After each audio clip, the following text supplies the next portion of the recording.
Hindi na nakalusot pa sa batas ang isang lalaki sa Dagupan City matapos itong arestuhin ng mga polis dahil sa kasong qualified theft. Ang report mula kay Police Master Sergeant Marvin Jake Romero.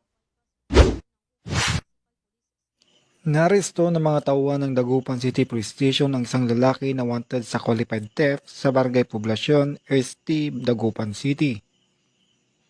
Kinilala ang suspect na si Russell, 27 taong gulang, walang trabaho at residente ng Barangay Karanglaan, Dagupan City. Ang pag-aresto ay sinagawa sa bisa ng warrant of arrest na may kasong qualified theft na may piyansang 72,000 pesos.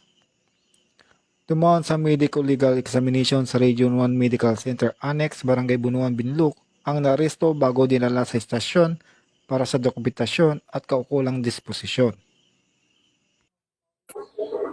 Mula dito sa Ilocos Region, ako ang iyong PNN Correspondent, Police Master Sergeant Marvin J. Romero, alagad ng batas, taga-taguyod ng Balitang Pulis.